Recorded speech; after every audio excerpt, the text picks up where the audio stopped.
The rest will come. The 3 more people. Oh, we are live, guys. Welcome to Super Sunday Super Chat. I'm Sean from Federal Prison Talk. Today I got 9 other channels coming on. Everybody here has got a prison channel, but here's the thing, guys. We have a positive message. We've turned our life around. We did our time, and now we're here all together in one room. And, you know, hopefully we have a message. We want to help people that coming out of prison, going to prison. We don't want you to ever go to prison.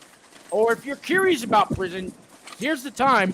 We're live. You can ask your questions. So I'm going to let all you guys take a turn, introduce yourself, talk about your channel, plug it, promote it. And let's start with RDAP Dan. RDAP Dan. Okay, that's me. Hi, guys. I'm RDAP Dan, Federal Prison Time Consulting. I'm sentenced to 42 months federal prison. I worked for a doctor who was overprescribing pain medication and ultimately pled guilty to the plea deal. Did RDAP, Residential Drug Abuse Program.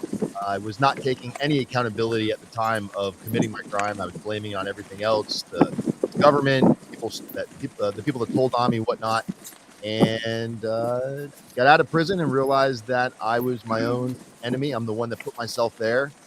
I had to stop blaming people, take some accountability, and I started posting videos on YouTube on how individuals can better prepare to prior to going into prison, not just for prison, but the programs they can do before they go, what they say to the judge, what they say to their family, personal narratives, character reference letters, things of that nature. And here we are. That's what I do today for a living. I'm a federal prison consultant. Here we are. Thank you, Dan. I'll just go by who's on the screen. We got Vegas Prison Stories next. What's up? I'm Rick from Vegas Prison Stories. I started my channel a little less than 3 months ago. We're at 2,400 subscribers. Just telling stories I've done, 5.5 years in Nevada Department of Corrections. And we got wild stories, pretty much on the edge of what YouTube will allow us to talk about. That's about where I hang out. So, yeah. Thank you, Rick. Got a message doing time with Big Wivy. He said he'll be here in 6 minutes. Next up is Harvey Talks Prison.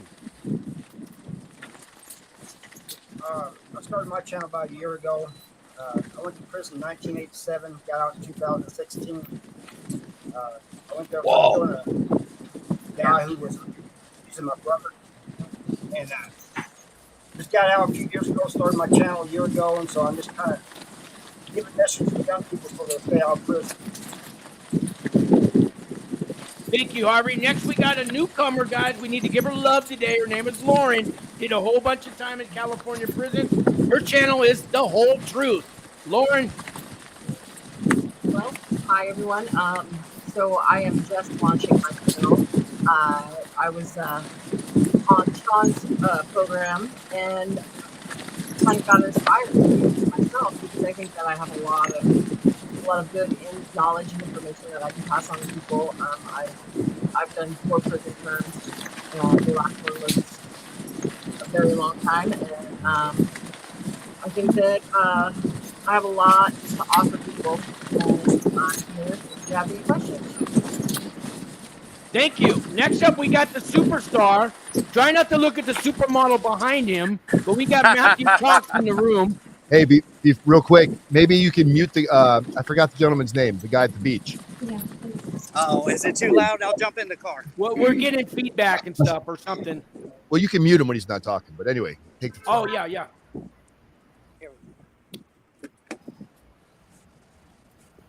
There we go. Oh, is it me? Yeah, it's you, Matt. All right. My name is Matt Cox. I run a channel, Matt Cox, Inside True Crime. I basically interview guys that have interesting stories, and I, of course, tell my story, and I do just other stuff on basic true crime type or criminal based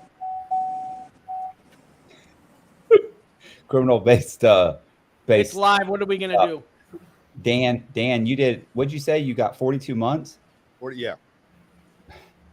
Did you do 42 months? Oh, no, I did RDAP. I did 13 months. 13 months. My girlfriend did 40 months, some odd months. Yeah. My God. I did some hard time. 13 months. That's not worth unpacking. I was still pooping out McDonald's when I came home. Oh my God. So I think I did like 13 years for a white collar crime, and yeah, that's it. That's an Hey asshole. guys, we got John Narducci in the room now. If you don't know him, he was in the Supermax. This is the Whoa. guy, and he's free now. And John, I've always invited you on the channel. He's been on a show here and there, but John, I even got room for you today. But John, thank you for coming on. Supermax, guys. He's got some stories to tell. John, I bet you all these guys would love to have you on your channel. I don't know if you're into all that, but because he's kind of, he's coming out of the Supermax, you can understand, guys. Yeah. Yeah. Yeah, jump on. Just audio, I don't see him. No, he's not in the room. He's on the chat room. Gotcha. He's in the chat room. So he says, "Greetings, free people." And when he says "free people," it's a big deal to him. So, Welcome anyways, home, John. Oh yeah, of course it's a big deal. yeah, and John, I remember I watched one of your shows. As a camper, I'm the lightweight prison guy. We made your trays at the Supermax, and they drove us over every day to work at the Supermax. And you said the food was really good at the Supermax, because we would get hell from the COs if anything was wrong with your food, and it had to have spices and herbs. And I know you guys ate really good for what the feds feed you, but we put our heart and soul into feeding you guys because we knew what you were going through. So anyways, and there's a couple more people coming on in a minute, guys, but let's see. I want to tell you guys, man, I'm so grateful y'all came on my channel. When I first got to federal prison, I started an AA meeting, and the warden helped me out, and it was on Wednesdays at 9 a.m. and I'd been there maybe 6 weeks, and I'm sitting in the visiting room, and I got my Keefe coffee set up. I got some cookies from commissary, all the chairs lined up. They let me put flyers up all over the camp, and we're staring at the parking lot with the visitors. And I'm sitting here going, I don't think anybody's going to show up to this AA meeting, and it's 9 minutes to go, 8 minutes to go. And I'm sitting here in the chat room today thinking the same thing. All these people I invited, nobody's going to show up. 8 people walked through the door by the time 9 a.m. started, and we had this great AA meeting in prison. 5 of those guys I know today. We go to meetings together in Albuquerque, and we all help each other. And I knew that day my life was going to change. I knew I was going to, like I was just talking to Dan, how, I was running around in the Tenderloin, smoking meth, everything else, 12 days before I had to turn myself into prison. I hit up one of Dan's guys from the show, asked him for money. I'm sitting in an alley, I got my backpack with my dead mother's picture in it and whatever else I owned. Knowing I got today, it's a whole nother world. Today, I'm so blessed today, and it was a lot of hard work. And for you guys to come on here today, man, tears are coming to my eyes. Thank you, guys. No problem. Thanks for having us. Can you guys, maybe we could talk about our first day in prison, if anybody remembers? Yeah. Oh yeah. Go for it, Harvey. I was scared shitless. I was scared. I ain't gonna lie. They sent me to the worst prison in Missouri at the time, Missouri State Penitentiary, and I ain't gonna lie to y'all. I was scared, and I had to stand up for myself. But I had some old heads that schooled me, how to do time and stuff, and I'm very thankful to them. I will never forget them. But yeah, that first day, it was bad. Matt, I'd love to hear about your first day in prison or your first week. Well, it depends. I got, prison or being locked up in general. Like, well, whatever you think is worth talking about. Yeah, because I know you get detained, jails, all that stuff. But when you get to prison and you watch all these movies all your life, and now you're there, that kind of what was going through your mind, Yeah, well, luckily by the time I got to prison, I talked to enough guys that I knew I was going to be better off in prison than I was in the county or in the U.S. Marshals holdover. Like, guys were in the holdover saying, "I can't wait to go to prison." Like, because at least you get to go to the yard, at least you get to go, you get to go to classes. You've got a library that's more than 12 books. Yeah. You've got but the first day I was locked up. I couldn't use the phone. I had to have a guy come over who had. There was a black guy that came over and tried to help me with the phone, and I couldn't understand him, and he was speaking English. I mean, I was locked up for a white collar crime. He's saying like, call you peeps, call you peeps. I mean, I have no idea what What's a peeps are. peep? Isn't that What's a that peep? marshmallow And I'm like, thing they what? sell at What? Easter? It's a Halloween candy, I believe. Yeah, I mean, finally, I had a guy come over who was a white guy that had tattoos all over his face and horns on his head. And he said, "Your people." He means your family. Do you want to call your family? He's like, "I got this." And he helped me use the phone. Listen, it was just like the first week was just surreal. I didn't, couldn't imagine that that I got myself into this situation. And then when I actually finally got to prison, first day I got there, as soon as I got my assignment, somebody got stabbed in the yard and they're screaming lockdown, lockdown. And I mean, they're talking about a guy getting stabbed in the yard. I remember thinking the guy had gotten killed.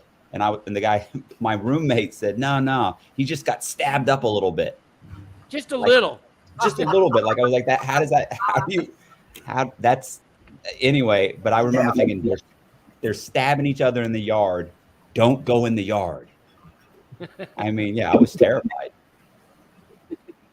So we got Big Steve in the He's house right, doing though. time with Big Weavy. Steve, What's we up, won't everybody? introduce ourselves and talk about our channel. So, Steve, I'll give you the floor. Tell everybody who you are and talk about your channel.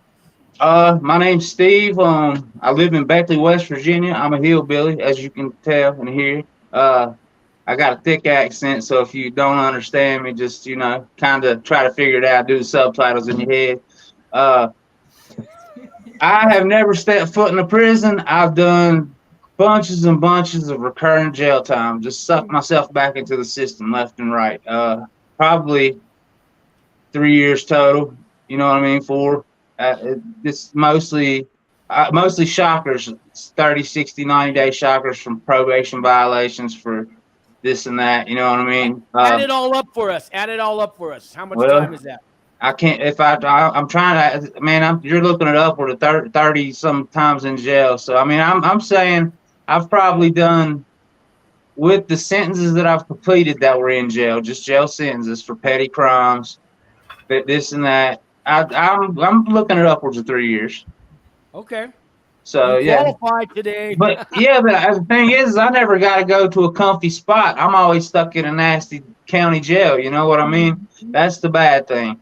I would much rather have probably been in there with you guys.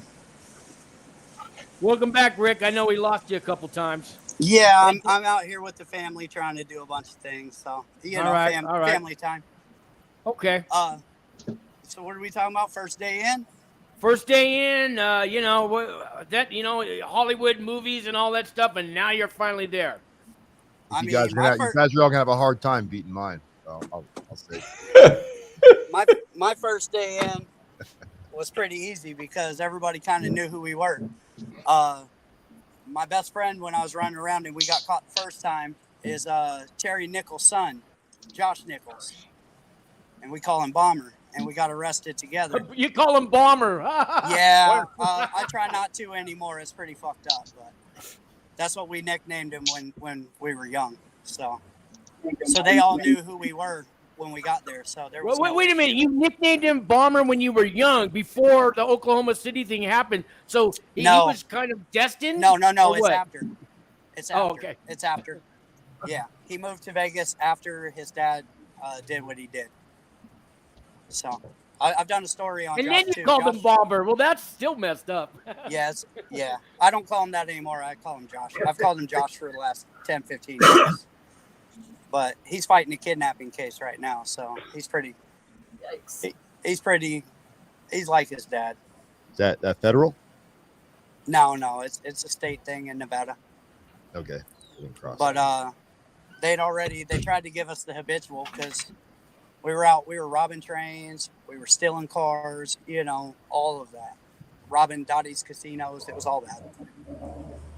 Jamie, I was still robbing trains, huh? Sort of. Not robbing. It's not like we stuck up the conductor. Yeah, I got you. You're on a horse and you kind of rode up on the train and. No, Frank James kind of thing. You was probably just robbing the cars, right? While it was stopped and rode it down the track Yeah, dumping stuff out of it, and then we'd come along and pick it up. Wow. Yeah. Hey, Lauren, let's Fun hear times. about the first day.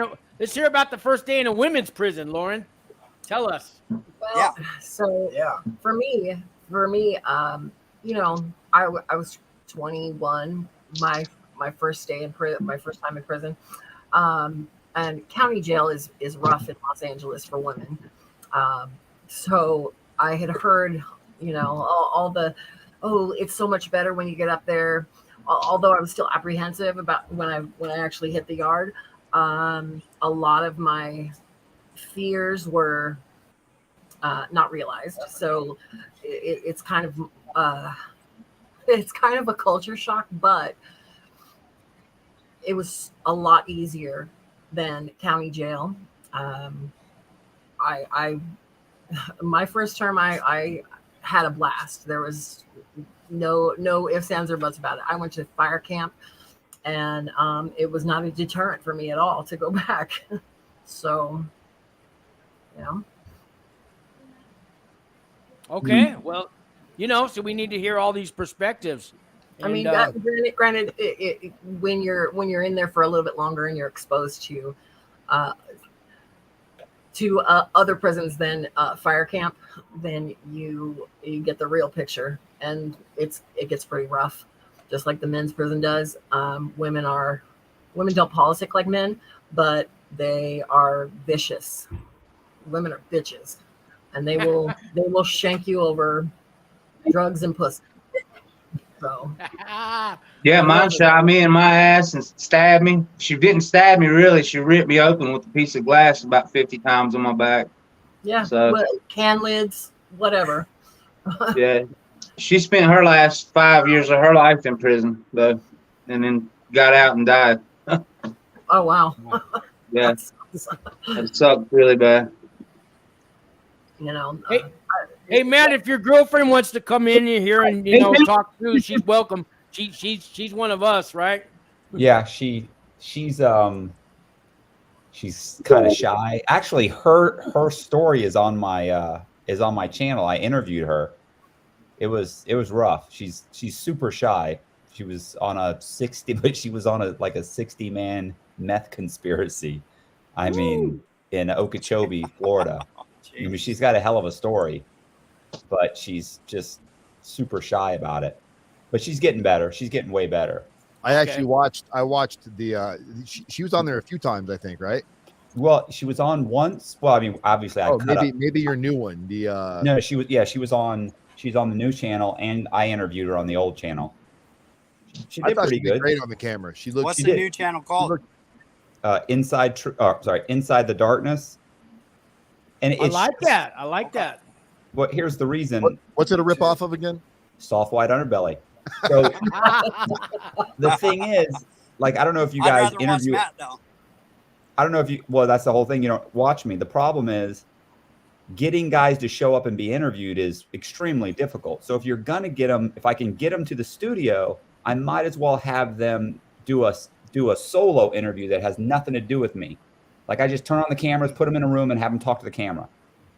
I take a bunch of pictures. I try and make it seem kind of, artistic. I put them up, and then I've got another channel with the same content, but it's just with them in the room by themselves. So I don't actually talk to them or anything. So it has nothing to do with me. Because when I interview someone, I'm not a great interviewer, and usually it becomes all about me, and that's not I want to give them an opportunity to talk about themselves. Matt, you might be interested in hearing this, but Mark Leda from Soft White Underbelly is actually coming to see me in a couple of weeks. Really? He's great. Yeah, because he likes these Appalachian people, or I call them Appalachian, but he calls them Appalachian. But anyway, yeah, he loves them, particularly the old timers, the older people that's lived it, and I know quite a few of them, so I've got him set up with a bunch of those people, and I'm actually kind of proud of that, man. I don't know how I ever I just dug a little bit and got a hold of him, and we speak on the phone on the regular now and everything. Yeah, I was interviewed by him, and I watched it. Yeah, he was amazing. He's amazing. He, he really has a calling. Yeah. And he's worked. Look, you know that, man. He is Yeah, such what if a you had him on your show? on mine. Yeah. Right underbelly or whatever. What is yours called again? Oh, that's his. Oh, Yours- Inside the Darkness. Enter the dark. Inside the dark. What does he think of yours? Huh? Does he know about your channel now?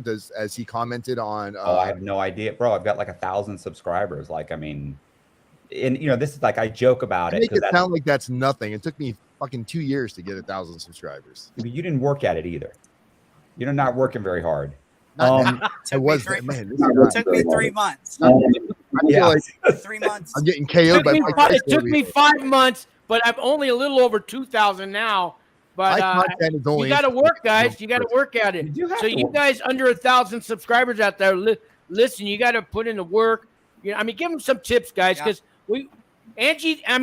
Lauren's got 4 subscribers today. What's some advice for her? I mean, what you know more than 4 people. That's All right, the, so the- Lauren, you're gonna but I Yeah. just started it, just launched Right. it. An hour ago. this right. is this is And I get that. this is all but about go ahead. this is all about who you know. You get on other people's channels, you put in good stories, interesting stories, and Mm. it'll sell itself. You know, like people look at me and they say, hey, how'd you get to 2,400 subscribers in less than 3 months? I was monetized before I had a community tab. Wow. You know, like 24 days. Yeah, So you gotta it's all you gotta about networking tell everybody. Don't and be getting with the right ashamed. people, because there's a lot of terrible channels out there. Yeah, That's it. I'm aware. You think? And have good stories and have really good, you know, that's it. I just hit the 100 mark yesterday, so I'm not even I gonna don't say know. nothing to nobody. So Well, I mean, Hey, there's Hey, nothing- 100's a big deal, guys. Okay. Remember your first 100, guys? yeah, I was Let's gonna say talk about everybody that. here was at Absolutely. 100 at one point. yeah, You know, I always love these guys because I always Yep. get the trolls right in the comments, and they're always like, "Oh, you only Oh, have bad. this many subscribers," and it's like, well, wait a second, everybody, my channel's been around 2 years. Like, not everybody. You can't compare yourself to Larry Lawton. Larry Lawton hit a wave, and he ended up with Yeah. 1 million subscribers in like 2 years. I mean, you can't. You just have to compare yourself to where Yeah. you were yesterday. well, I've been going for about a month and a half. Yep. I seen somebody say that 99% of people, if you just start, you're ahead of 99% of the people out there. Absolutely, Yeah. So absolutely. if just in putting the one step forward and just starting it is, you're ahead. So like for a month and a half, almost 2 months, I'm glad to have 100. You know what I mean? I'm definitely happy about it. I'm not disappointed. Matt, listen, I get some business cards made with a QR code on it and just pass it out to everybody I know. Plus a female prison channel. There's just not a lot of them. That's just what See, not. Lauren, that's No. what I'm telling you.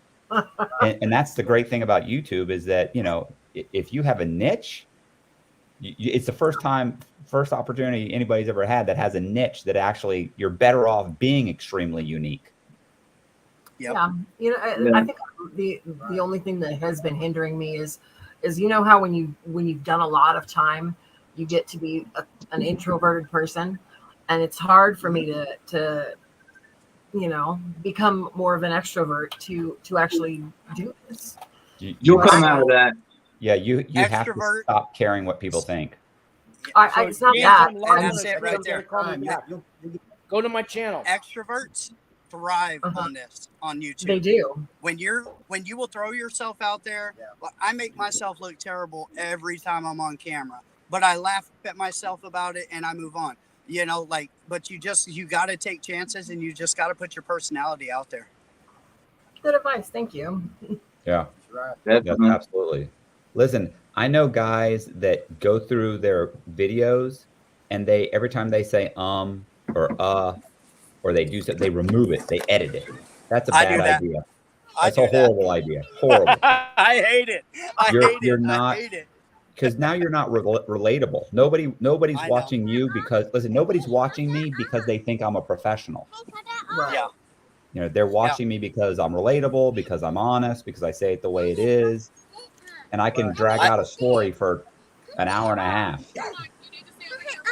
Yeah, my first video, half of it was and anyways, but you know, Then you work I've on it. kind of Yeah, But stepped don't out of that a spend, little bit. don't spend a bunch of time trying to I've edit had that. to get with the lip. Yeah. Yeah, I The just lips do match. live videos now, guys. I don't have to edit or not. I do. What do you guys think of StreamYard? This is pretty cool. I like it. Yeah, it's not- I like it better than Zoom. Yeah, I can Yeah. also pop a video on here. I can have a little thing like a newscast. I can show websites, and I can have all you guys on here. I pay $120 a year so I can have up to 10 guests. Best $120 I ever spent. Listen, I wanted to do this once a month, but I wanted to have some guys come over and just sit on the couch and kind of just talk, like get like 3 or 4 guys and do it. I was going to ask And you, I couldn't get anybody to show up. you never launched it, huh? No, people kept not showing up. Hey, Dan, what's your Assholes. Yeah, buddy's people name? will not show up. yeah, Matt, yeah. what's You're your not going to buddy's believe name how that many gets up? scumbags get out of prison and won't show up. I can't believe this. First time he brings me over there, he has a guy off his fucking rocker, and Oh God, yeah. I've had some. That's you're dealing with. You got to know what you're dealing with. It's tough. Yeah. But if I can Lauren, get them to show your up, mother's in the chat room, Lauren. Yes, I know. You see that? I see it. Mom's watching. my YouTube channel started on accident. When I found out I was actually going to prison because and actually I want to contrast back to what Matt said earlier. Matt had made the statement of he couldn't wait to get to prison because he was in county jail the entire time. I didn't Same. have that, and it sucks because you're in county jail, but everybody thinks when you're out on like pretrial bond. I was out the entire time, and when I went to court, I got sentenced and I was given self-surrender. It sounds great. It's like, you're so lucky. But that entire time I was terrified because I imagined what I thought prison was going to be like, being Shawshank Redemption or the TV show Oz, sleepless nights. It was horrible. And when it came time to actually surrender, 3 days before I went in, I posted a video on YouTube and I just said, I'm going to prison for 42 months. Didn't know I was going to do RDAP, had no idea that I was going to get my sentence reduced. I mean, I knew I was going to get good time. But aside from that, I thought I would do at least 3.5 years. My girlfriend got sentenced with me. We both went together. And when I got to, actually, my buddy came up with an idea. It's like, hey, don't give them control. Let's make a mockery of this. Let's do something that they haven't seen before. And I said, I don't know what that means. So he comes up with this idea. We went to Party City, where you go buy your Halloween costumes, and bought a black and white prison outfit that for Halloween. And I put this prison outfit on, and this is what I self-surrendered in. And while they were out in the parking lot taking pictures.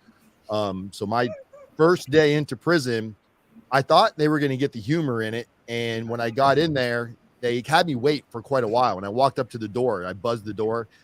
There's a perimeter guard that circles the prison in a truck because I went to Coleman Federal Prison. It's the largest BOP. 2 penitentiaries, a medium, a low, and a camp. So when I'm there trying to walk into R&D, the truck pulls up. He's like, "Can I help you?" And I was like, "I'm here to self-surrender." And he goes, "You're going to go in there dressed like that?"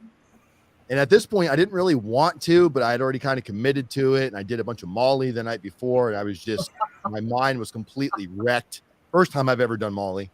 So anybody knows if you've done Molly, the next day is not It's like a bad time to do it. yeah, Right. really, really bad time. So anyway, so they buzz me in, and my 2 friends come in there with me while they're recording and taking pictures. And the guys takes my information, takes my ID, says, "Hey, have a seat." So we're sitting down. It felt like forever. And then off in the distance, you kind of just see 3 giants. It was, you know who they are, Matt. I forgot their names. The big lieutenant, the one that had the death, the one that looked like his wife. yeah, his wife wasn't doing a life sentence or 30 years or something. Murder, yeah. So, and he was a big dude. So these 3 large, I think it was 2 lieutenants and a captain. I thought they were going to see the humor in it. So as they get right up to me, I put my hands out and I was like, "You got me, coppers." They snatched me up so fast. I felt like a rag doll. They ripped the costume off me to where I was in my boxers, and he grabbed my head and he brings me down to my ear to his mouth. "I think this is a fucking game." And he called me a derogatory word, the F word. And I was like, "Oh my God." And he looks at my 2 friends and he goes, "You 2 Fs."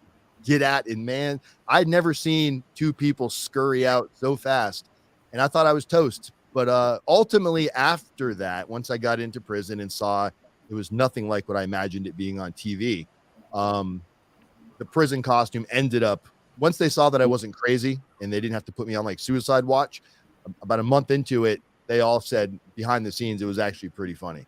So yeah, that was my introduction to the federal prison system. I don't recommend it. No, but I have pictures.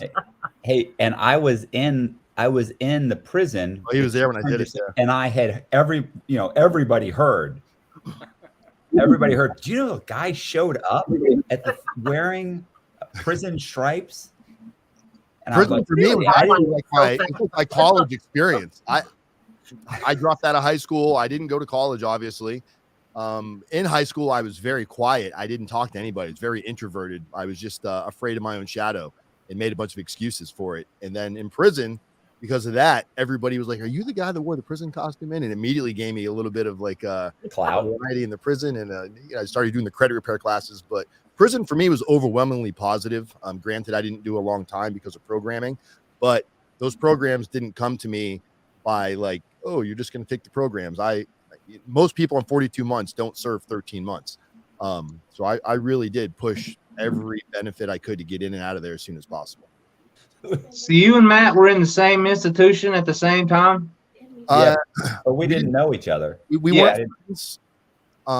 We hung out with the same people. There's 3,000 people in that compound. That's a lot of inmates. And how many, like 30% were sex offenders, right, Matt? Well, and you went straight, but you went straight into RDAP too. No, I was 2 months before I hit RDAP. Oh, I was in A1. Yeah, I did not know that I remember hearing about the prison, the stripes, the guy turning himself in, and that was it. And I didn't realize even that was Dan until after I got out of prison and we met. Okay.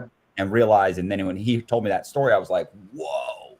Matt did a really good job on his channel. When he interviewed me, it was like, I think you did it in like 3 or 4 different parts. And it really broke it down because I'm a shitty storyteller. I kind of I give away the surprises in the beginning. Right.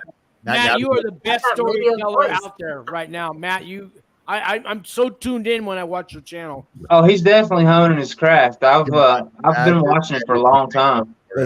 Listen, my girlfriend is begging you guys to stop. I know his head's too big. Tell her. She's like, "Oh my god!" Anytime she's not going to take the trash out for a week. Oh, do you know who I am? Yeah. Listen. The other day, she went in to get reservations for us, and she said it came back. She said it's 45 minutes. I go, did you tell them that you were with? Did you tell them you were with Matt Cox? And she just you tell him Newt Gingrich wouldn't be in the same room as me. Yeah. Hey guys, I want to welcome Prison Talk with Angie. She just joined us. She's on her lunch hour. So here's another woman with a prison channel. I think he got 20 videos out there. Angie's just doing remarkable things, and she's like you, Dan. She's in the halfway house doing videos like you did, Dan. Angie, introduce yourself and tell us about your channel. Hey guys. I got out in April, at the end of April, and I started a channel. For everybody who needs help when they're going to prison or whatever, and just to offer some support. It's also like women empowering women, and so I interview a lot of people, particularly women. I have people contacting me because they're getting ready to get sentenced, and the reason I started my channel was because before I was going in, I was frantically looking for information. RDAP Dan, I was on your channel every day, watching your videos, and it gave me a lot of support. Also Sean's channel. So when I went in, I decided that when I got out, I was going to do something to help women who were looking for the information that I was looking for. So here I am. Thank you, Angie. And yeah, Dan, I got the honor of knowing Angie before she went in. She watched my channel. I did everything I could to help her. She goes to prison on a 30-month sentence, gets out in 9.5 months, and Dan and me can help you. There's a way to do that, and Angie could watch her channel. And, and now I get to help her promote this channel from the halfway house. And it's a blessing, man. You guys have given me so much purpose in life. I was a loser on the way to nowhere until I went to prison.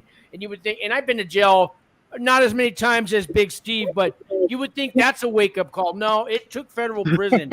It just did. And I'm 58 years old. I think I got it, 6 years ago. I'll take that.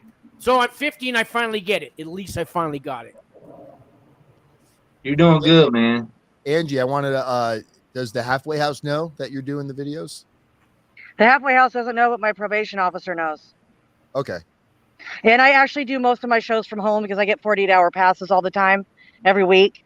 And I go home also every day after work. So I only have to I'm only there basically to sleep. And I'm going home permanently this month. I almost got violated in the halfway house for my YouTube channel. Oh, really? Yeah. Tell us about that, Dan. So they found out that I was making YouTube videos and talking about my experience. And I think they just assumed that I had like video of inside the halfway house, or I was releasing personal information from the halfway house, which I never did. But I was at work one day and all of a sudden, like, boom, they came. They were like, hey, we need you to come in. So they brought me back to the halfway house, and they didn't tell. I had no idea why. It was about 3 days. 3 days went by while they were screening, because at this point I had probably 30, 40 videos out already, and they went through every single video. And they almost didn't let me continue to do it. The reason why I bring that up, Angie, is I know your probation officer knows, but you're not under probation jurisdiction yet. You're still under BOP jurisdiction. So my advice is, I would tell them, because it could cause you problems big time. If they want, because you did RDAP, correct? I did. Yeah. If you were to get any type of a series 100, 200 shot, it would violate your RDAP privilege, and you would lose. They could take the year away from you. Can they still do that for me if I'm doing them from home? Yes, because okay. you're in BOP custody. You're still an inmate. You're just basically on a furlough and out custody. Yeah. So this isn't one of those things where it's better to do it now and ask for permission later. Because how much longer do you have in halfway house? Like 2 weeks. Yeah. Oh, you only have 2 weeks left? Yeah. I probably wouldn't do another video until you're out, just because somebody out there, especially now, I probably shouldn't even be talking about this. You're going to get some hater out there that's going to rat you out. But just be careful. The halfway houses are, how they can run there. Yeah. Watch your P's and Q's. That's all. Okay, thank you. Some of these faces, Matt. Hey, I want to say hello. My probation officer is probably watching right now. Amy G, you've been great. Thank you. I've had 4 probation officers. They all watch my channel, guys, and they tell me I'm doing good things. As long as it's helping me. It's helping audience out there. So, I have thumbs up from my probation officers. So, but I do watch what I say. I remember you reached out to me, Sean. You were asking, you were worried that, because I think originally you were doing it kind of incognito, weren't you? Well, I waited till like the 4th video to tell. His name was Chris Lohman, and then he watched it, like all my shows, and he goes, "No, man, you just keep doing what you're doing." But he says, "Remember, I give you my approval, but my boss, I don't know." So, but that was 2 years ago, and everything's good now. Awesome. Good. Matt or Sean, you're doing a great job, though, brother. All this, like I said, I would have never met any of these people if it wasn't been for you. So, I'm glad to be here. Helping me out, Steve, I want to help all you guys come up like I did, and RDAP Dan helped me before I went into prison. And Matt, I want to give a shout out to Walt Pavlo. He's been on in your studio. So Walt Pavlo used to kind of do what RDAP Dan does, but now he's teaching criminology courses, Southern University of Boston. He put $100 on my books every month while I was in prison. Never missed a month. So nice. Walt Pavlo, man, I love you, man. We still talk, and not as much now, but he's busy. But Matt, do you remember Walt Pavlo? Of course. I text Walt every couple of weeks. So I probably hear from him once a month. He's not doing much now. Plus, I think he's retired. He's at that age. He's in his upper or mid 60s or so. Did you ever hear his story? Oh yeah. So, I sure did. I mean, Listen, I kind of heard the whole story, obviously, when I was interviewing him, and Enron, right? huh? Is that Enron? MCI. Right.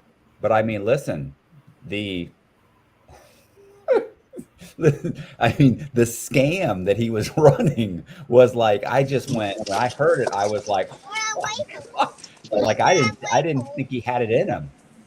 And when I heard it, I was like, wow, like it went, I just thought he had cooked the books or something, but it was a full blown, like it was not what I thought Walt was going to say at all. I didn't see it coming. I mean, he has a very interesting case, and he's a nice guy. He's an interesting, he's an interesting guy, and he does a lot of good stuff. I need to check him out. Oh yeah, you got to watch some of my thing. It's like, as we're talking, I'm thinking like, right, and then suddenly he says one or two things, and I'm like, what? Like, yeah. So all of a sudden, his cooking the books and doing what his boss told him to do becomes a full blown scam where he's scamming millions and millions of dollars out of MCI, and I was just like I didn't see that coming at all. Like he's like I thought he's like I'm changing a 2 to a 3 on the books. Nope, he's sending money offshore. He's There we go. Money. Sorry. It was just like, wow, super interesting. Rick, you're back. I used to work at a car dealership, and Yeah, I had a couple scams that I thought were going to turn into big ones because we were the largest volume dealer on the East Coast as far as Chevrolet goes, and plus I was a totally different person back then. No beard, none of that stuff, all this and that shit. That's what I was always looking for my whole life was that big money scam. That's what I like. I like to watch guys beat the government out of money. That's what I've always. That's that. For some reason, that's my thing. Matthew Cox. No. Hey, I have a question for you guys. Have you guys started a Patreon? No. I mean, no. No. I mean, you got to start a Patreon. Like, I mean, you can do it for. You can do it for $3 where people just donate $3 a month. You pick whatever the amount is, but you get people that just donate money to you. You can do different tiers. You can put stuff on Patreon. And I really wasn't a big proponent of Patreon because I thought, come on, who's going to donate any money to me? Like I'm talking about crime stories and nobody's going to do that. And I started pushing it about 3 months ago, 4 months ago, about 3-4 months. No, I only sent out 2 paintings. So it's been 3 months ago. I started pushing it, and it's at $1,000 right now. Wow. Yeah, I see a lot of people doing Patreon. I've just never looked into it. You know what I mean? Especially where I'm my channel's so small. I'm not small. I'm 6'4", 420 pounds. But well, you need it then. Takes a lot to feed you. No, it actually don't. It's 2 trades the wrong times. 2 trades at least. Yeah. I mean, you ought to, you should think about it, because think about it. Look, I've got a bunch of people that pay like my minimum tier is like $10. I mean, but most people do $3, $7, 10, and I do I'm like, look, $10, $50, $125. Like, because I threw those numbers out there because I just didn't think anybody was going to do it anyway. And sure enough, there's just like $1,000 a month I'm getting for the past couple months. Do you now you got me. You got my attention now. Right. So is Patreon a whole nother app or what? You can, but you can also take offline content and you can get, if you want to talk about things that YouTube censors and blocks your videos, you can say, hey guys, we're going to move over to Patreon after this. And then you can kind of let the swear words go and talk about anything you want to talk about. You can also do things like true, but I mean, you can do that on YouTube. But here's what my strategy has been. My strategy has been that if I do an interview that's, let's say, an hour and a half or an hour interview, and let's say I cut it up into 3 parts and I put that on my channel, like one on Monday, Wednesday, Friday, whatever the days are. Well, I still have that hour and a half interview. I put the full interview on Patreon. And so if you pay $50 a month, you have access to the full interview right away. You don't have to wait a week or 2.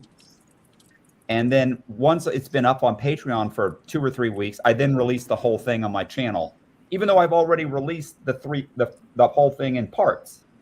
Does that make sense? I see a bunch of people doing that a lot. Right. And then it's the 3-part thing. I hate it, but I love it because every time I watch it, I hate it because it ends, and then but then I love it because the next part's coming around. Right. But I who else does that? DJ Vlad does that. Yeah. So, well, the reason I do it is obviously if I've interviewed you for an hour and a half, I now have the hour and a half, but now I've turned an hour and a half into 3 hours. Yeah. Because 3 weeks later, when I release it, or a month later, it's the same content. It's a different thumbnail, and it's the whole thing. And people complain all the time. I got guys that yell and scream all the time. You're breaking this up. This is bullshit. I'm sick of this. I'm gonna unsubscribe. They don't. Come on. They're not going to. What I'm saying is that's one way. The other thing is, what? Okay. What I do is I take the membership on YouTube, and anything that YouTube yellow tags, I put on my membership for YouTube for $7.99 a month. Perfect. And think about it, that's nothing. $7.99. They'll let you get a. Yeah. Yeah. People sign up for that, and then they forget about it. Just like you forget about your Hulu. I forget. I pay every month. I pay Hulu. I think, damn it, I never watch it. It's the same thing. So it's definitely like, especially since now your channels aren't really making anything, right? Yeah. Right.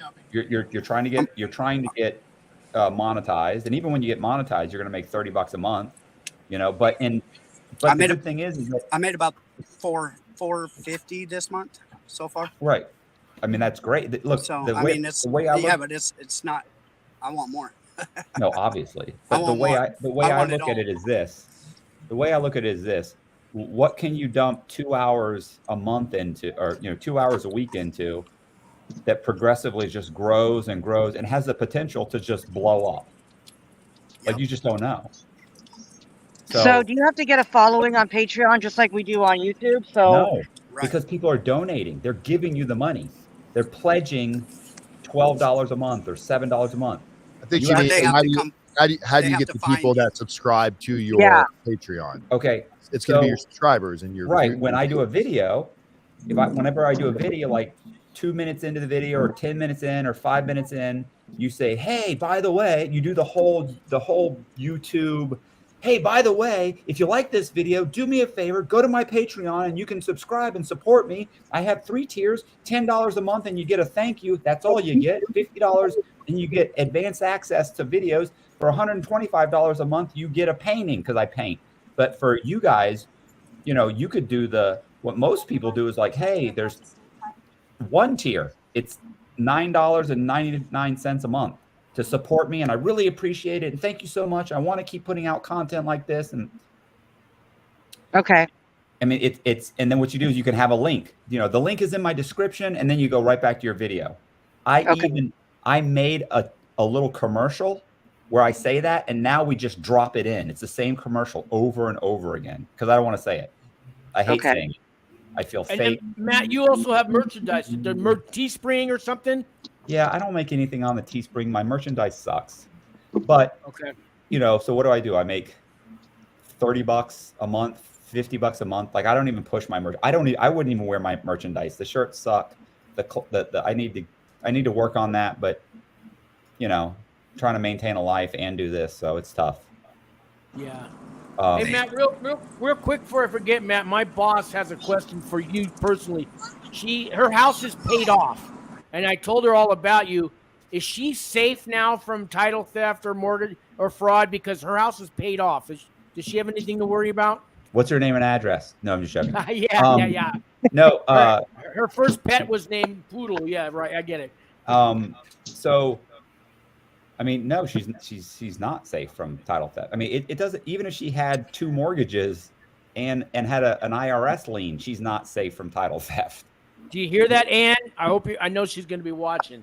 Yeah, I can go in and satisfy. Listen, I one time went and satisfied the first mortgage on a woman's house, 2 judgments on her house that she had, and borrowed 50 some odd $1,000 on her house. I mean, it's a piece of shit. But so yeah, I mean, that's not like that's no deterrent. So she was asking me, but I make payments when I did make my mortgage payments, the bank gets my check every month. Don't they realize, I mean, she's going, that's not possible. I told her Yeah. it is. You got to watch Matt Cox. Look, she's very trusting, and I love people like that. I mean, everybody thinks their house is safe. Everybody thinks that, oh no, the bank's looking out for me. Thank God for them. They make someone like my job so much easier. And next thing you know, they're being foreclosed on, and they say, I don't understand how I have $2.5 million in mortgages on my house. My house is only worth $200,000, and I didn't take those mortgages out, and then they've got to figure it out. Yeah. So what can she do? Will title lock? Will the commercials you do with Newt Gingrich, does that really work? That title lock? Yeah. What they'll do is they'll notify her of any change on her title. Like nobody's looking out for her. You have it on your credit cards, right? Like every time I use my credit card, it tells me, hey, you just went to Starbucks for $12. Yeah. It's the same thing. You need to be notified. The same as like credit monitoring? Absolutely. And the only difference is that Title Lock will actually hire an attorney to fix the problem. So her mortgage is just out there floating around in the bank world, right? Well, her mortgage is with the bank, but it's recorded in public records. And what I used to do is I would go down to public records and I would satisfy that loan. So I go to public records and I see, oh, she's got a mortgage with Bank of America on her house. So I create a fake satisfaction of mortgage. I record it in public records, and now that mortgage is gone. She doesn't know it. Then I would transfer the warranty deed out of her name into another name that I put, like somebody, could be anybody, a homeless person, a synthetic identity. Then I would go to the bank and I borrow 3 mortgages on her house. She figures it out 3 months later when the bank comes to foreclose on her. What about the payments that the bank gets every month from her for her mortgage? Don't they say, well, now there's 2 payments? He would make one payment. She's still paying the mortgage. She doesn't know any of this is happening. She still has the mortgage. It's still the lender still has their money. It's just that what's recorded in public record. Oh, right. It's like you're still making your car payment. What if I had the title to your car and I went and borrowed money against your car, and you're still making the payments to Bank of America? You owe Bank of America, but now on title it doesn't show up. Wow. So same thing with your house. Okay. I mean, from a criminal perspective, it's a great crime. Yeah. And now you can do it. Now you can do it from your basement. I know, right? If I was active again, if I was willing to risk going back to prison. When you do, sign me up, Matt. I'm going with you. I mean, listen, the economy goes south. Yeah. This YouTube thing better work out. Let me put it that way. Yeah. Hey, man, I got another quick question. So you have 50,000 subscribers. I get at least 100 a month on the commercials with my super stickers and, Cash App, and I probably get 300 a month, maybe 400. How much does a person make with 50,000 subscribers just off the commercials? I've never had the real answer. I've never got a real answer. So my channel actually does okay, a little bit higher than average. If you go to Social Blade, I think it says I'm making $600 or $600 or $700, but it's actually wrong because I'm actually making between like $2,200 and $2,600 a month now. I had 1 month I made $3,600, but in the last 6 months I haven't made probably less than $2,200. Like maybe 7 months I could quit my day job. I could live on that. Wow. And then you're doing another 1,000 at least on Patreon.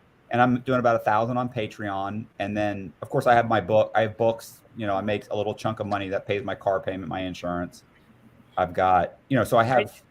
And your paintings, I still want a Marilyn Monroe. When I can afford it, I'm going to get you up for that. I mean, I'm a, look, I hustle, but I don't hustle as much as I could. So, but, I'm hoping, I'm hoping at some point in the future, another few months, maybe 6 months, if it keeps growing, I'll be able to do YouTube full time, which is obviously the goal. Yeah. What But do you here's think? the What do thing. you think Larry Lawton makes every month? Oh, Larry Lawton's, he's making, look, some of these guys are making $50,000, $100,000 Mhm. A month. a month. Yeah. Wow. That's what I'm saying. Like Larry Lawton to me is, I don't understand it, but people love him. They love him. I don't understand it either. But they do. They love him, and I can't knock him. I want to be Larry Lawton.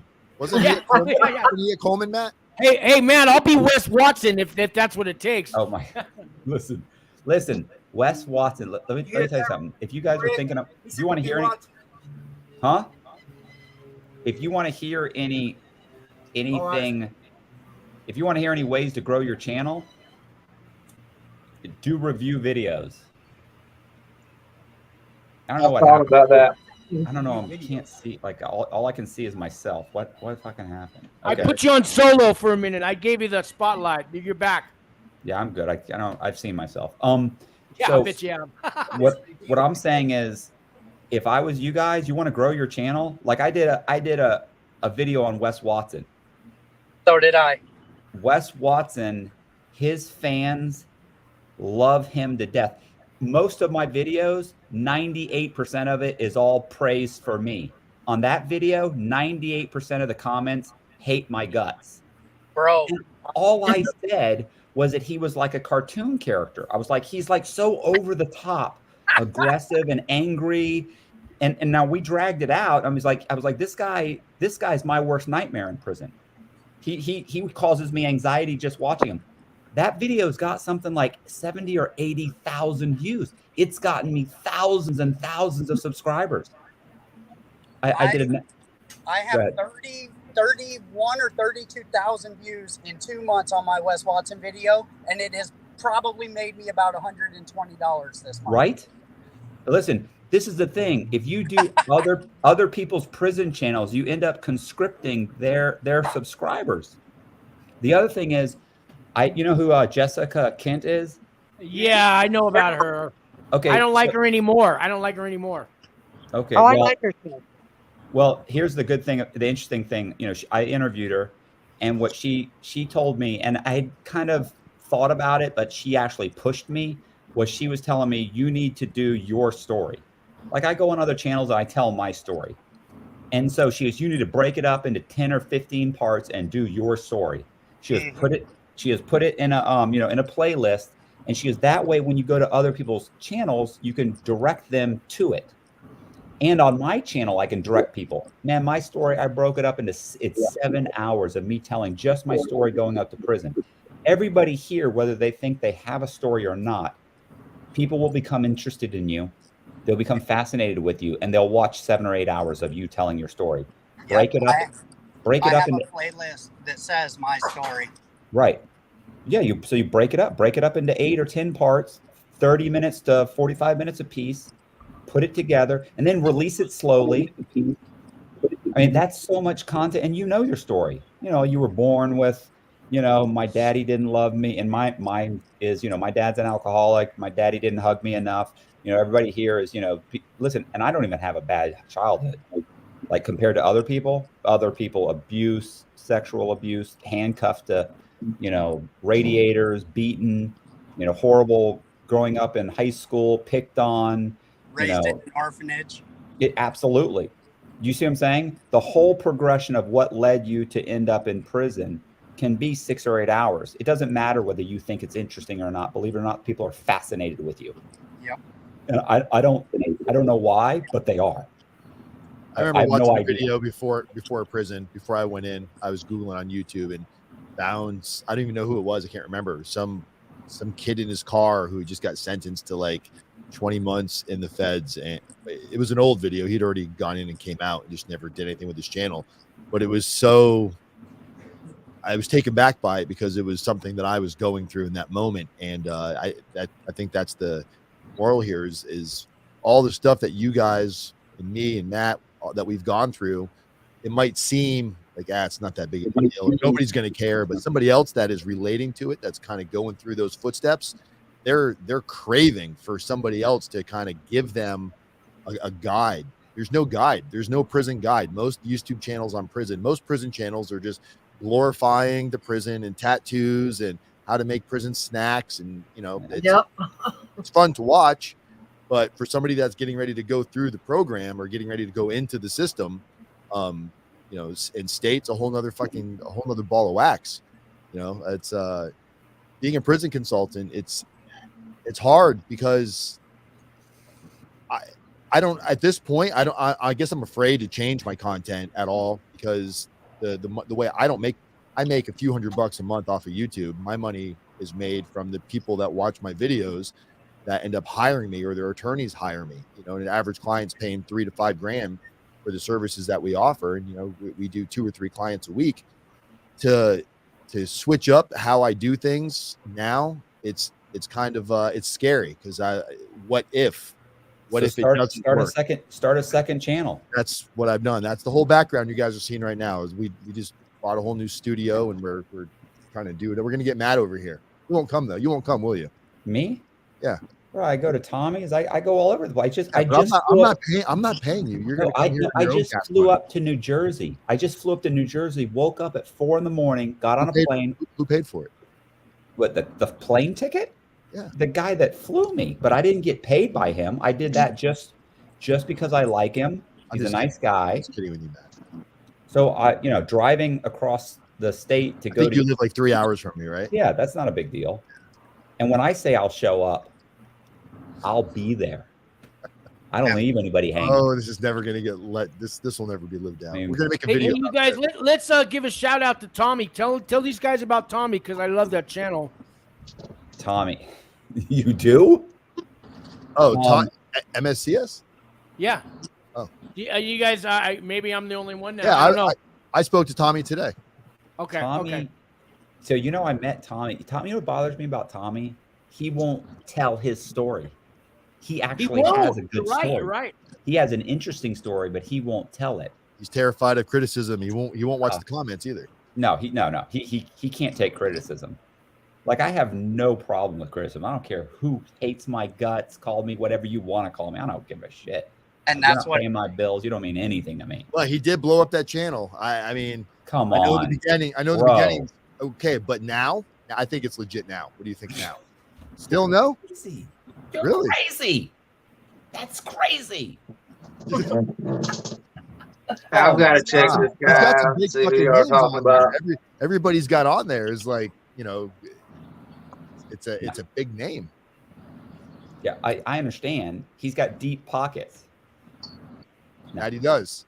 No. We lost Harvey's back. Hey, Harvey, we haven't heard from you. Why don't you talk a little bit, Harvey? Because I don't want to leave you out in the cold. Harvey's like the father of my little prison family channel here. Harvey, let's hear from you. Pops. What do you guys want to know? I mean, I was just sitting here learning from all you guys. Yeah, me too. Harvey's probably got a 20-part series in him just in prison. 29 years, state prison. Yeah, I got a lot. Write an outline. Yeah, it was yeah, and I could probably break it up even farther into each prison I was at, because they kept transferring me all the time. 6 different prisons, but it was the first prison I was at. It was real bad because there's no AC, it's very violent and everything. That's not to take away from the other ones. They was violent too, but they wasn't as bad, and there was AC and stuff. But from what I'm learning from you guys and all you guys, I think I prefer state, because you guys weren't allowed to have TVs or anything in your cells, were you? You didn't have cells. I know in the state you can. That's the first time I heard somebody In the state you can. I haven't heard that. They like state better than the feds. Wow. Well, it depends. I mean, I wouldn't go to a federal penitentiary. No way. I've never been to feds, so I don't know. But I kind of liked having a TV in my cell, Me too. Yeah, that would be nice. I was spoiled, guys. I was a camper. We didn't have a fence, so we had no fence. You could walk away anytime you want. We got the good stuff in. We didn't need the guards to bring anything in. We just go to the side of the road, pay a guy a couple $100, bring back the duffel bag. I'm spoiled, can I say? Hey, you guys, I got to jump off, but thanks for having me on, Sean. And I'm so stoked to be learning some good stuff from the Godfathers on here. That's right. Thank you. That's Prison Talk with Angie, guys. Check her And out. Bye, Andrew. Hi, Angie. please Nice check meeting me you. out and give me your feedback, please. You'll get Thanks, a copy of guys. this show, Angie. Hope Okay, you guys thanks. run it on your channel. Thanks, guys. Have a great day. That's what I was doing. I was just sitting here listening to everybody else, man, because it's very interesting to me, you know. Yeah, I'm learning a whole lot. I mean, I don't know. You guys are just on Zoom, Exactly. right? You don't. Do you do your videos just like this, or do you actually? What do? You actually mic up and have a mic, or do you do? Look, I do everything I do. I do everything I have on a $50 Android phone. Wow. Right. But you know, There's nothing wrong with that, though. I That's know. one of the biggest misconceptions in Nothing wrong starting a with YouTube channel is you have to have all these fancy bells and whistles, and that's great to get that stuff. But first, and I'm guilty of this, and I know Matt's about to kick me in the nuts for saying it, but you got to be consistent. And if you're consistent, that stuff will come later on down. If you're consistent. No, I agree with that. I just think that what's really important is audio. Like Yeah. you can have a shitty background, a shitty everything, but your audio has to be good. People have to be able to hear you. Yeah, Blue Snowball microphone for like $60. Yeah, it doesn't have to be expensive. No, absolutely. It doesn't have to be expensive, but think about it. If you have a microphone, you have to have some kind of a mic. yeah, I understand that. Like, and I just gave my laptop away to a kid right before I started this YouTube stuff, right? But still, yeah, the kid is using it, and it didn't go in vain. So, but actually, when Mark gets here, he said he's going to help me out with some stuff and try to get me lined out to where, you know, especially with the videography. Oh man, Mark's amazing. Like my quality, you know, I can't imagine ever being at the stage that Mark's at. No, I couldn't either. But like I said, he said he's going to help me. Plus, the cool thing is he's going to let me document our adventures. So that's going to be fun, I think. And I just, you know, his name in the title will probably help out the videos. You're gonna see a nice little jump from that for sure. Yeah, I'm really glad I got a hold of him. Congratulations, man. That's awesome. Thank you. I was gonna say, if anybody can make it down to Tampa, Florida, and wants to be interviewed, let me know. I mean, I'd say a bunch of my subscribers come from just being on other people's channels. And You if know, you're gonna make it to Tampa, pop over to Melbourne. We'll put you on over here too. Yeah, Dan, I'm gonna come. I get off my federal probation December 23rd. I'm gonna come down to Florida, and Matt, yeah. So you know, that's my Christmas present is I'm off. I'm free. Christmas Eve. So I want to come down to Florida. Yeah. Well, I go down to Savannah, Georgia once a year. My cousin lives there, so That's right. I'm not sure how far that is from Tampa. I know it's not too far, Yeah, like it's not 4 a or 5 hours. drive. Yeah, that's Probably not about that 4 far hours. though. Probably a No. $60 plane ride. Yeah. Yeah. So I go down there about once a year. It's usually in the fall. I'm here That's, right, all that's year where I got round. indicted at. I'm at Savannah. Oof, I Let me know. stay away from Okay. Savannah. If I can figure out a way to contact you. Yeah, it's insidetruecrime@gmail.com. Okay. You know, like I'm really honest. You'd be shocked how the only problem is that people will email me, and then I get so many emails I'll forget. The guys that will email me once or twice, Yeah. they're like, "You're not bothering me. You're helping me." You don't know how many times I've been sitting there laying in bed going, "Oh my God, what happened to that guy?" You know, and I'm like, it's the guys that hammer me. Hey, boom, I'm coming. Hey, this, hey, that. Don't forget. Don't this. You know, I'll give you my phone number, my cell number. Like, you're not bugging me, because you're doing me a favor. You're gonna come down. You were locked up. You're gonna tell your story. We're gonna drag it out for an hour or so. I'm gonna put you on a stool and make you do another one by yourself. Trust me, that's free content for me. You're doing me a favor. It'll benefit you. Is it 50 more subscribers, or is it 300? I don't know. I got a That's up to shitload. you. I got a shitload of subscribers when I went and did when I drove up to Tampa and did that 3-part series with you. Yeah, well, I'll pitch the whole thing. Like we can pitch the whole. We'll put your subscription in. We'll talk about your channel. We'll do the whole thing. Sounds awesome. You know what I'm saying? Yeah, Like, Yeah. you know, I'll arrange it. Matt, you gave me your cell phone number last year. I haven't called you once except for to do this show because I respect that. I understand. You know what I mean? No, listen, I think you've just texted me. That's it. Listen, I no problem with. Yeah, trust me. I got no problem. Like Out of curiosity, you only do in-person interviews. You don't do them over. Except for this, he's doing this, guys. Yeah, but I'm doing this, but I'm not going to put this on my channel. Like I only do in person because I just have never done them. To me, it's just like, come on, you know, you can get here. If it's important, you can get here. I flew to do soft white underbelly. I flew to, to across the country. Yeah.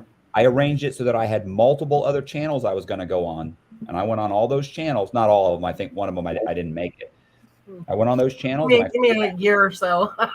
I'm actually looking for work at the moment, so.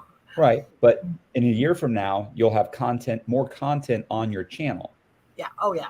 If you went on if you right now, if you want on my channel, you'd get 150 new subscribers, but it wouldn't do anything for you. You've got, what are you going to have? 5 videos? Right. A year from now, you'll have 50 to 100 videos. Now you've got enough content that 150 or 200 new subscribers, that means something. That changes something. I've got a question. Okay, so I've got all these, to me, they're interesting stories. I ran a prescription pad fraud thing for a while. I made a lot of money off of that. A lot of different stuff like that, right? I don't know what order to tell these stories in. Should I start from the beginning or should I chop them up into, because that's what I've been doing. I would do them chronologically, obviously, in a row, but I would write an outline. If I was you, I'd write kind of an outline. You don't have to be specific, but just kind of some of those stories, you have to do kind of you have to sum them all up at some point. Does that make sense? Yeah. You can't say I got arrested here and then talk about something completely different and then say I got sentenced and then I got sentenced because they're going, well, what do you get sentenced for? That was 45 minutes ago. Like they forgot about that. Yeah. You kind of have to explain, I was doing this, I got arrested, I went to jail, I got out of jail, and then I started doing this. And then, continue on. So some of them, they have to become anecdotal. Okay. But breaking them up into segments is good and dragging it out. You know how many people I've talked to where they tell me, and then I was doing this, and then I got arrested, and then I got out of jail, and then I said, whoa. What do you mean you got arrested? I got arrested. Okay, I understand, but to the person that, to the people getting arrested isn't a big deal. But to the guy watching my channel getting arrested, the guy that works at Walmart wants to hear about the arrest. What happened? Did they knock on your door and say, please come outside? Hell no. They kicked the strip door. search. They threw me on the ground. They put the handcuffs on me. They searched the fucking place. They called me this. They stuck me in the back. That's what you got to drag that stuff out. I can talk about this cup for 45 minutes. You have to do the same. Most people are like, oh, I started selling pills and did some pills, and then I got arrested, and I went to jail, and I got out like 3 years later, and now I work at Walmart. Bro, that was 4 hours of content you blew through in 30 seconds. You got to learn to drag that out. What were you feeling? Were you scared? Were you afraid? What that guy's breath smell like when he walked up on you and started yelling at you? Did he have gold teeth? Did they smell? Did they, everything? Did he jab his finger in your eye? Don't just say he was a jerk. No, why was he a jerk? Because he stuck his finger in my eye and he pushed me and you got to say that. I was terrified. That's what people want to hear. Good advice. I'm glad. Thank you for that. Yeah, thank you, Matt. Wow. Make them all shine. Yeah, sometimes I think you want to make people smell the smells and all that. I can't hear. I said I got to go. I respect to everybody that was here. Thanks for having me on, Sean. You hear me? You bet, Harvey. Thank you, Harvey. All right, brother. See you, Harvey. All right, Harvey. Take care, Harvey. Nice meeting you. Yeah, appreciate it. Nice to see you, Harvey. Yeah, nice meeting you too. Yeah, Matt, when they raided my house in 2012, I spent 6-7 hours in my garage with 2 agents, making sure I don't go anywhere while they searched everything. That's 6 hours of content. Right. I don't know about that much, but yeah, it is Well, a but chunk. but I mean, you just kind of woke me up. Yeah, Yeah. that's a chunk of and people want to know, what do they ask? Listen. Yeah. You know what's always funny? Every time that I've ever talked to a Secret Service agent or an FBI agent, you know what they always ask me? What's it like in prison? What's it like? Like, well, what's happening? And like, they're concerned. They're worries, man. You want to know what it's like in prison? You're doing something wrong. Like, you're concerned about going to. Yeah. Why are you asking? You've got. You're never going to be here. Yeah. I've had quite a few amount of clients that were either correctional officers or law enforcement. That we had a guy that was Miami-Dade police officer. His job was to patrol the airport, and he decided a little side hustle. He would take guns from whoever was bringing the guns in, and he would bring them through airport security. Then off they go to all these various different countries, getting sold for, raising arms against the United States. And he got nailed eventually after about 6 years of doing that. Oh my God, he's in trouble. He went to a camp and he did RDAP, and he was out in 18 months. Michael Fresco, look him up. He actually came on my channel, so I can openly talk about him. It's very cool. Like that's the coolest thing. My favorite thing about what I get to do is when the clients that are going through whatever thing they're going through are willing to come on and share their story, because there's nothing that's going to help free you more than being vulnerable and realizing that all this power you think people have to laugh at you and judge you. When you judge yourself or the mistakes that you made, it really takes it takes the wind out of everybody else's sail. Absolutely narrative. And that's what Matt is good at, because there's nothing. Have you seen this fucking guy on Big Herc's channel yet? If you haven't seen the me and Matt had a conversation about that one. Yeah. How Matt's still living today and breathing. Listen, walk out of Big Herc's house. Every time somebody makes a comment like, oh, I can't believe what you did, that was horrible, or something like that, I say, oh bro, it's much worse than you think. I mean, I'm a complete scumbag. Like, you have no idea the kind of things I did. Like, you know how many times guys will stop me and say, nah, bro, that's not true. Like, the banks and you didn't really, no. I have those guys rooting for me. And it's like, what are you doing? But you have to, like, the super villain. Yeah, you have to be able to do that. You have to be able to get upset and tear up and cry and do all those things, because that's all those things that the people that are watching you won't do. That they want to do, but they won't do it because they're tough guys and they're this and that. I mean, you got to do all that. I get teased all the time for what I do as a career. They're like, come on, you're helping people get ready to go to prison. You're scamming people. You're taking their money. But what we're talking about right now, being vulnerable and being able to say, everybody says, oh, somebody snitched on me. Okay, you got snitched on, but you were breaking the law. You were breaking the law. So why do you think that you're not going to prison because you got snitched on? No. And to sit here and say, I'm going to plead guilty and take responsibility, but then also say that snitching mother effer, you're either all in or you're all out. I tell people now, if I'm in a situation and you're doing something you're not supposed to, don't do it around me, because when they come and say, hey, I'm going to point at you because I've went to federal prison. I don't want to go back to federal prison. I don't put myself in situations, and I try not to put myself in situations. And to be that tough guy to say, oh, I'm not going to snitch. How many people do you know say they would never snitch, Matt?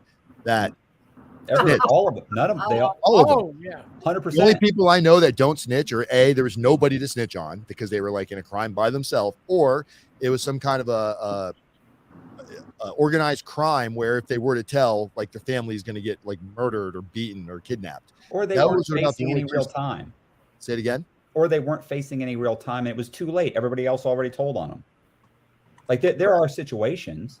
Yep. But if you rob a bank with 2 other guys and they've already told on you, who are you going to do? You're done. There's nothing you can do. With me, I had a fiance, guys, and she, you know, we're all we've been indicted. She comes over to my house and she's asking me all these questions. She calls me the next day. I was wearing a wire yesterday, you motherfucker. And you know, and I said, you know, but they already knew everything about me because I kind of, I they already had me in the room and I told on myself, but you know, then I told them, well, then, you know, she's still doing tax fraud, you know, and she's still filing false tax returns. We don't care. We want you, because I was ready to snitch back on her, but I couldn't, you know.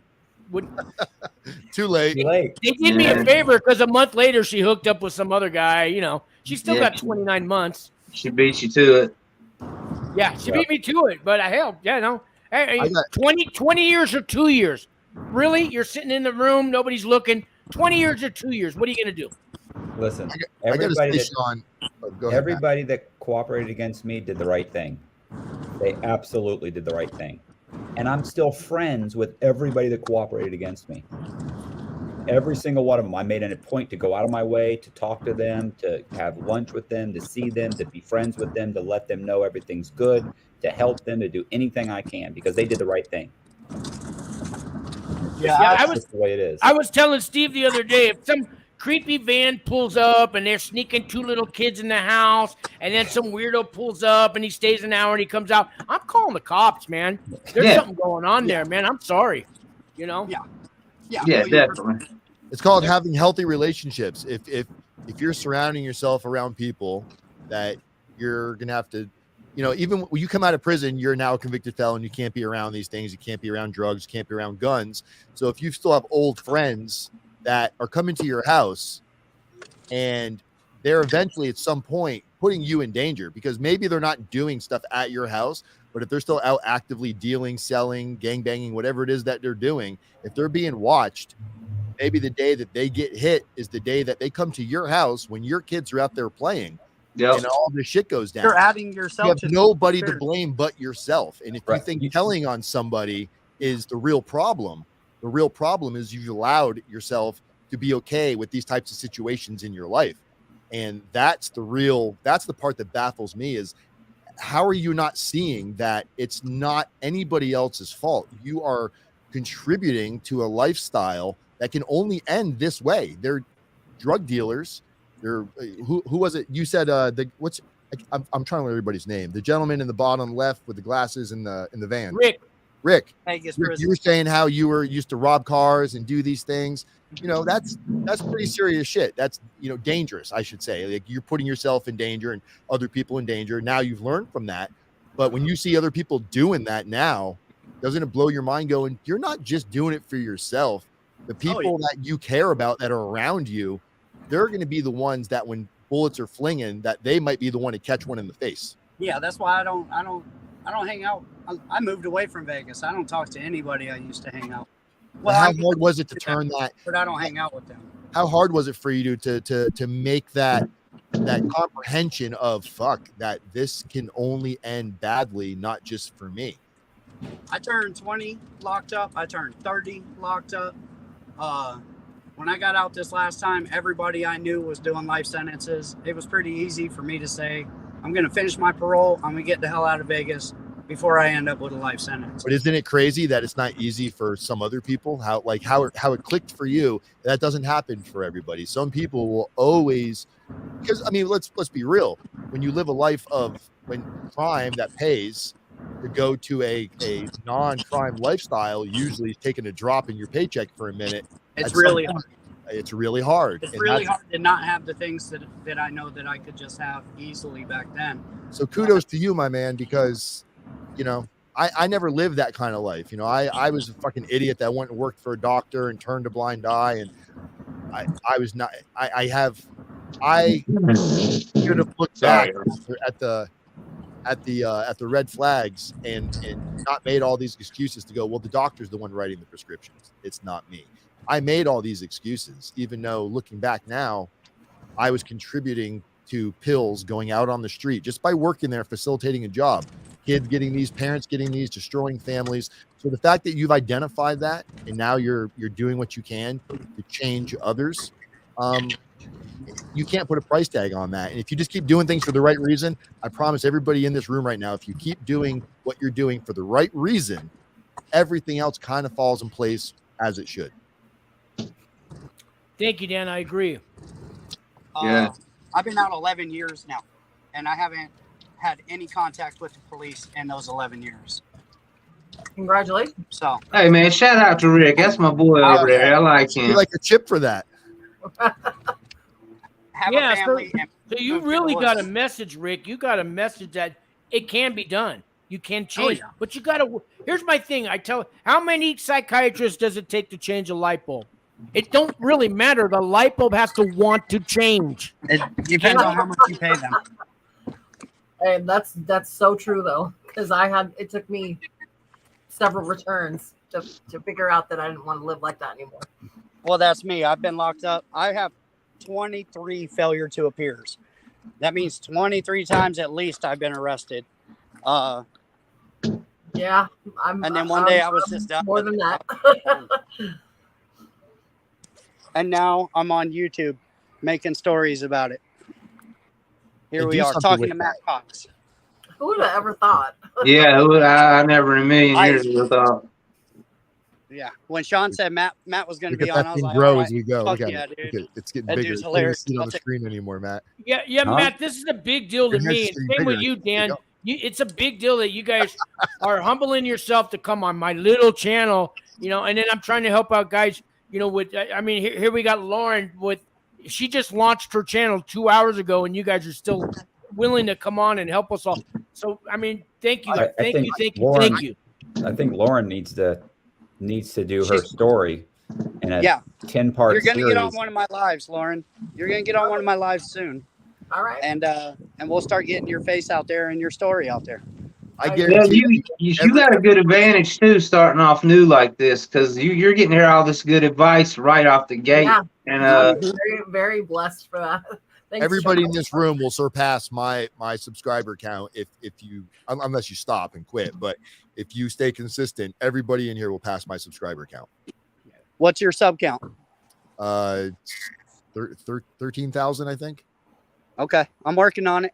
Maybe I'll see you in a couple months. No, I'm telling you, you guys you guys are you're taking a better approach for YouTube content. I've started a whole separate channel just within the last month. It's not prison related at all, but I went down a route with my prison channel because I didn't even know YouTube was a thing. Like, I made a video before I went to prison. And when I came home from prison, I was just in the halfway house reading my emails, and it was YouTube comment. And I was like, what are these comments? So I started just making response videos. I never even grasped the YouTube thing until almost 6-7 months into it. But by then I had already created a certain brand that was generating money. And I was afraid, like, after prison shows started our channels almost at the same time. As a matter of fact, I own the URL afterprisonshow.com. So when you go to afterprisonshow.com, it goes to my YouTube channel. He's over 1 million subscribers. Yeah. And he quit doing it. He forgot where he came from. He I quit think, doing it. Or he hasn't done it. Wow. 1.2 or 1.3 million subscriibers, and he just did he really doing quit? it. Or is I that don't just know. the He narrative? hasn't made a video in 3 or 4 months. Who are we talking about? After prison Jo- show, Joe What, Guerrero. Joe from After Well, Prison Show.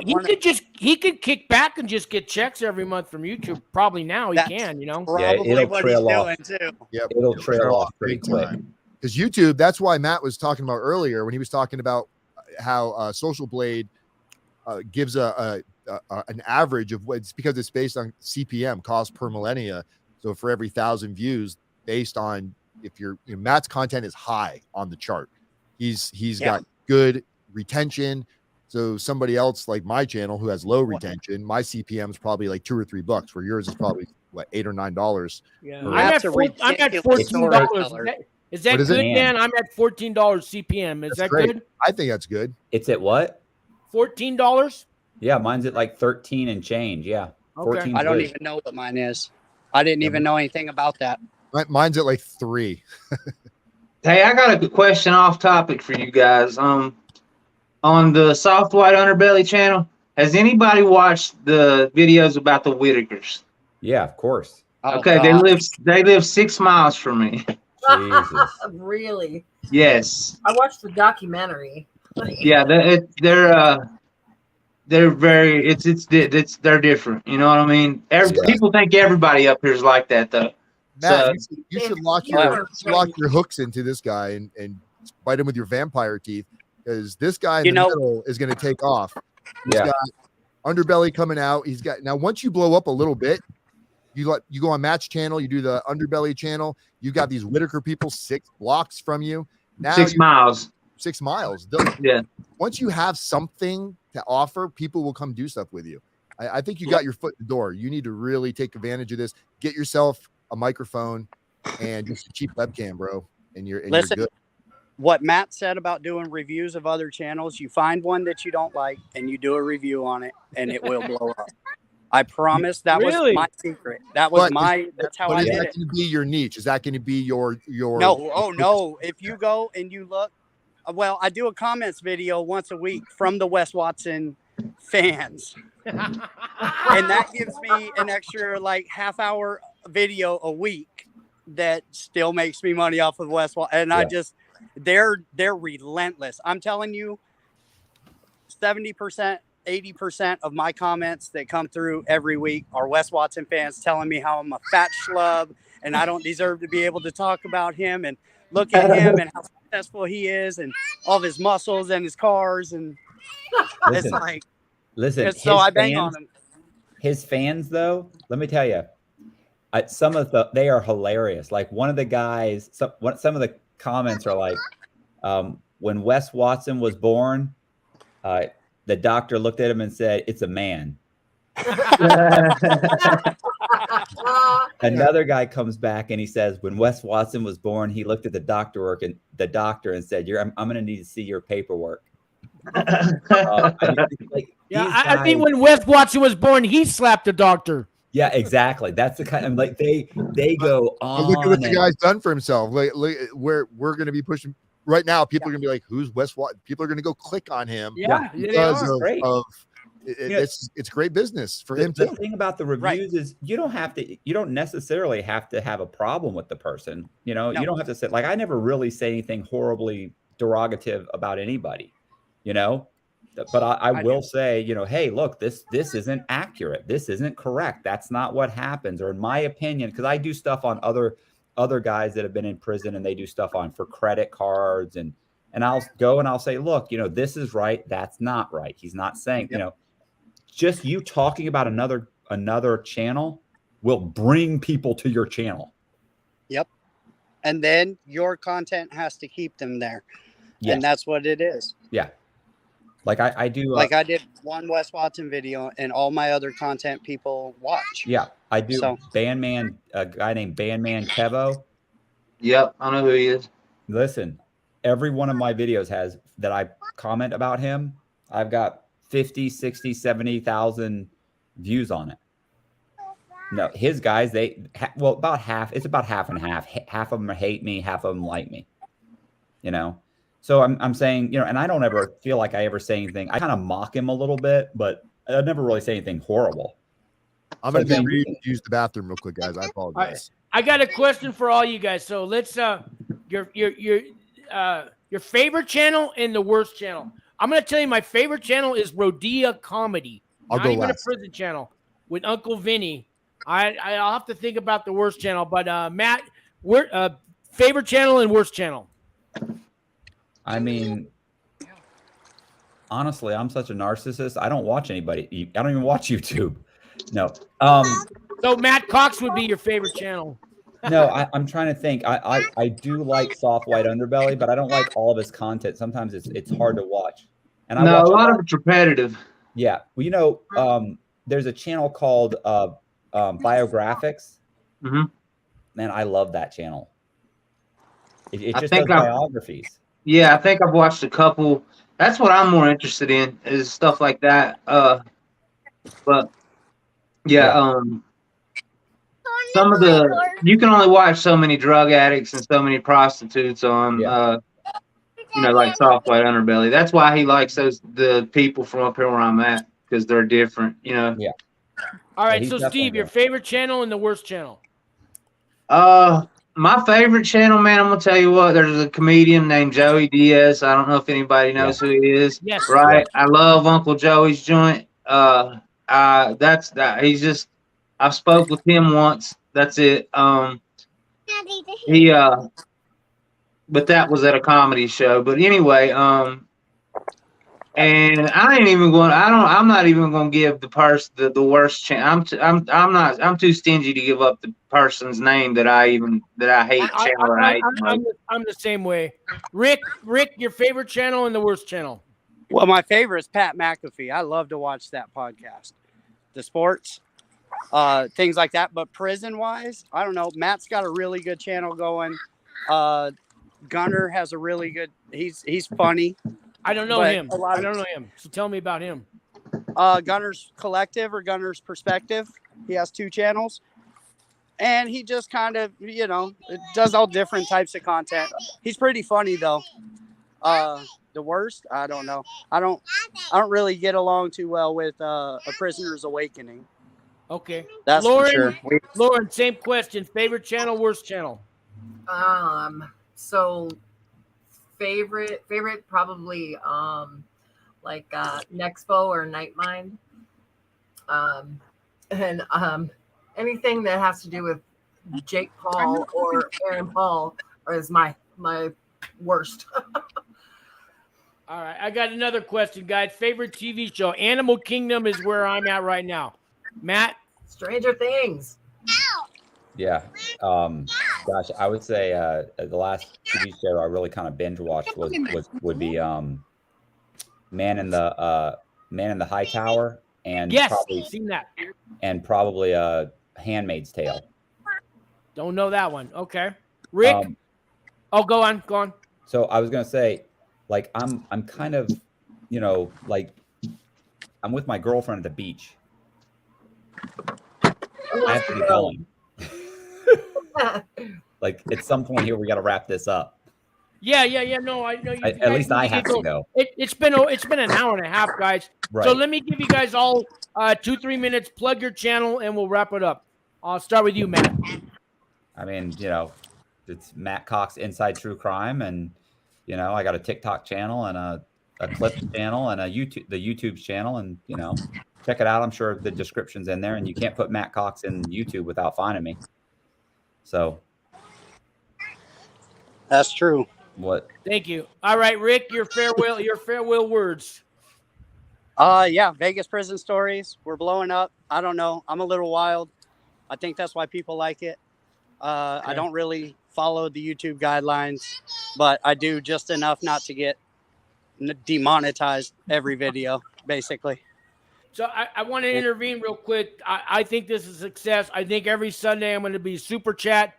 If I get regulars, I'll invite different channels every week. And if you guys want to come back, I know, Matt, you're way too busy, but the rest of you guys. No, I'm not. I will. I'll do it. I'll do this every Sunday, 1 o'clock now. I love this. Big Weavy, your final words. Hey, man, I just appreciate everybody, all the advice, all the conversation. You all seem like good people, the ones that I don't know. Matt, I especially appreciate your advice. You done got me thinking of a whole different way to do this. All right. What's the lady's name down here again? Lauren. So I guess it's your turn, Lauren. Final words. No, well, I was going to tell her. Go on. I was just going to tell her nice meeting her. And my channel is Doing Time with Big Weavy. I've already subscribed. Okay, thank you. Lauren, final words. Yeah, my channel is called The Whole Truth. I'm probably going to adjust it a little bit now that I've gotten some more ideas. But yeah, I'll have some videos up in the next week and hope to see you all again. Yeah, and I hope you guys. I'm going to do this every week now. It's engraved. Dan, final words. I appreciate everybody. Everybody's awesome, and everybody in this room right now, aside from Matt because he lives right here.